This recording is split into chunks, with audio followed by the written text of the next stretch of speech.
Hello and welcome to Telecom TV. I'm Martin Warwick.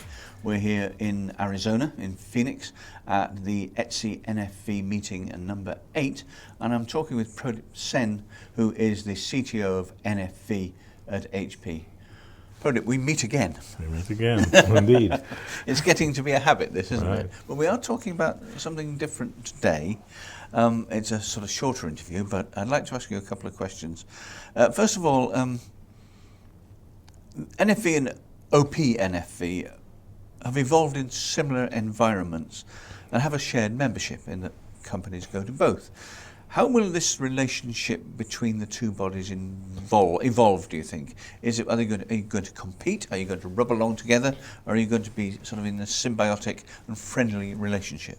So hopefully the last one. They are not intended to be competitive efforts. They are really different kinds of efforts. So the ETSI effort has been along the lines of the traditional standardization effort, which all of us who come from telcos, carriers know and have dealt with over many years. The OPNFV is an attempt to try to move beyond the traditional standardization approach and try to use some of the approaches we've seen more successful in the data center and cloud industries, where they don't spend a whole lot of time standardizing, but actually try and build stuff and get it to interoperate.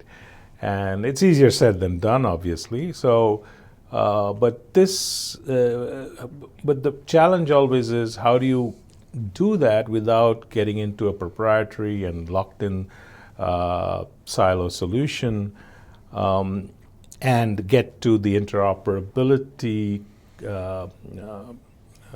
result which the standards were meant to foster. And so what we've decided is that those of us who are involved in both, and as you rightly said, it's an offshoot of the ETSI effort. Some of us who were there wanted to do something to accelerate implementation and interoperability. So we decided to use the open source framework, that is, use things which are available in open source and build an open source community around NFV to get to that interoperability. Use the open source framework as the de facto interoperability rather than defining a specific standard down to the nth degree. So it's a sort of shift from the standards-based approach to open source, which there's been a lot of talk about, but nonetheless, even open source has to be based on some standards. Well, yes and no. It's more of a de facto standard. That is, it becomes a standard after people build it and use it, and it is seen to be useful and successful, which is different from defining the standard first and building later. So, right. But obviously, it's a bit of both. There is a learning and iteration in the implementation too. When you build something initially, it may not be exactly what you wanted. So there's a learning and an iteration which gets it to the stage you want. So it's standardization by building and by addressing the problems you face when you're building it and when you're trying to get things to work together. A little bit of a different approach. So it's based more on actuality and sort of trial and error, rather than defining a standard first and then trying to shoehorn things into it. Yes, but I would say it's not quite trial and error. Obviously, the people who are building this stuff come with a body of knowledge. Of course. Come with knowledge of many of the standards, or at least an idea about them, and are able to see what is out there, what has been built, has been successful. So it's definitely trial, and obviously there is some error, but I would say it's not purely a random trial and error process. Okay, thank you.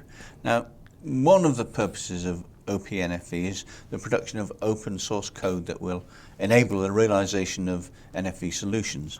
How do you see that work advancing? Who's going to contribute to it, and how?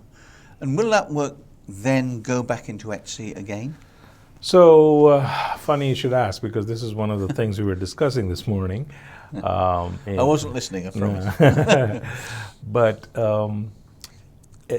So first of all, who's contributing? Obviously, all the members who have joined the OPNFV are putting resources into it to contribute to the code, because that's part of the expectation, that the results of the OpenFV can be only from actual developers getting together and producing the software, and that has to come from the members.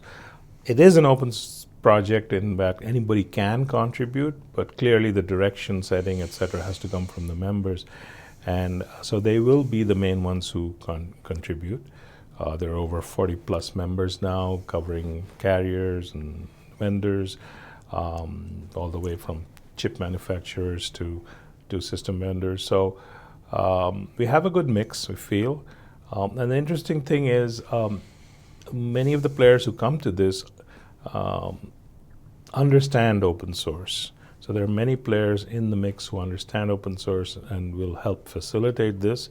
Obviously, there are others, mainly from the carrier space, who are trying to get into this, may not quite appreciate all the nuances, but they're willing to learn. So I think it's a good environment for this too.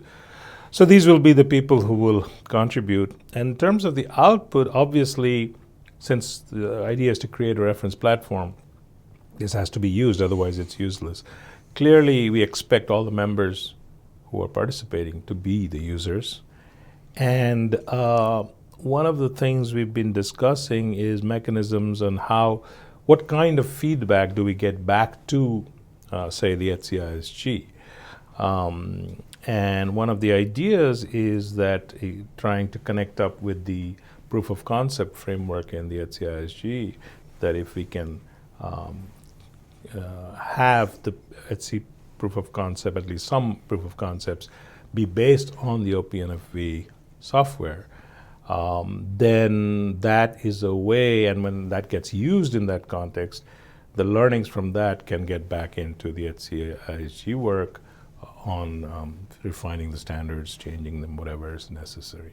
So that's a way, something we've just started to discuss as to how this interaction can take place. Another question for you, Pradeep. It's something that intrigues me, and I'd like to be a fly on the wall sometime in some of these meetings, just to find out what really goes on. But there are 30 plus 37, I think, at the moment, telcos operators who are part of the ETSI NFV initiative, which is an enormous number, considering, there's usually only a small number, and the vendors and the manufacturers dominate. It's evident that the operators have put pressure on. They said, look, we're going to have this, or we're not going to deal with you. We must have this. We're not having this lock-in anymore. Have the vendors and the manufacturers' noses been put out of joint by that? I mean, it would seem from the PR spin that we get everywhere, it's an open-armed embrace, please come on and things, the water's lovely. But in reality, has there been, oh dear, the model's changing and we're not all that happy about it? So clearly, it's a mix of a lot of feelings, and I would say initially there was a lot of skepticism, concern. People would point back to other efforts carriers have tried to do together, and they have not been that successful or that quick to produce something.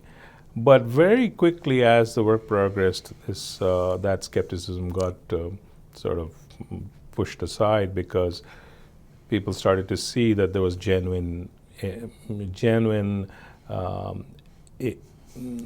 effort put in from the carriers to get this done, and the vendors participated and played along with that and actually contributed significantly to the work being done. So I would say, it's beyond that skepticism stage and into actually a cooperative development. I think at this stage, everybody involved understands that this is the future, this is the way things will happen. Clearly, not everybody agrees on the specific timeline of when things will happen. Some may be feeling that, yes, this is good, but it's a little early and we can wait a little before all this gets implemented and we can take our time. Others have some urgency and want to do it quicker. So there's that natural tension. But on the whole, I think the direction has been set. The individual timing will differ, of course. Okay, final question to you, something which has not been ignored, but sort of plays second fiddle in all the excitement about what's happening, which is there must be a significant impact on system operations and processes as a result of what's happening with NFV. How important is that, and what is that impact like? Is it major or is it minor?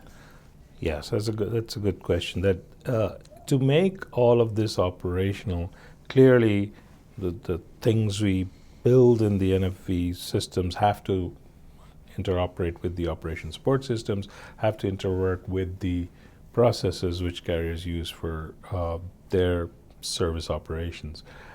So there is a way of trying to do some incremental change and expanding interfaces, adding interfaces, things like that to the existing operations to make it all work. But if you want to use the true value that NFV brings, the virtualization concepts bring, you have to do more, because it's not just the artifacts of the new kinds of functions, etc., which have to be handled by the OSSs. It's also the way they operate and the new models of behavior they enable. Things which you could not do in the past, of moving a service instance from geographically, for example. That did not exist. Doing that dynamically did not exist. You could do it with a few months of time or something, but doing it dynamically did not exist. So the operation systems are not geared to handling this kind of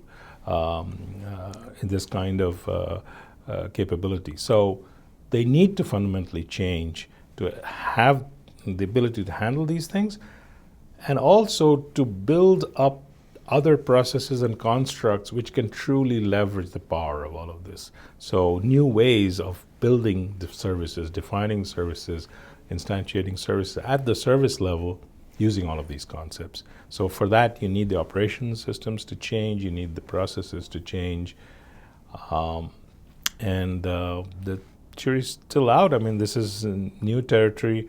Many of us are starting to think about this, trying to figure out how this can be done. Individually, most operators are thinking about this now. It is a major challenge for them. Already some of this was happening as many of the operators got into the cloud business and things like that. They started to see these coming together and issues being surfacing, but that's going to be even greater now, so they have to be addressed. So, some of us are looking at ways to mitigate this by trying to work with some of the operations standard bodies which deal with operations, building systems ourselves to try and deal with this. So many different ways, but it's an area which really is the next frontier in this. This is something which needs significant attention if we are to make all this actually successful. Well, we'll see what happens in the future. Until then, Pradip Sen, thank you very much indeed. Thanks, Mark.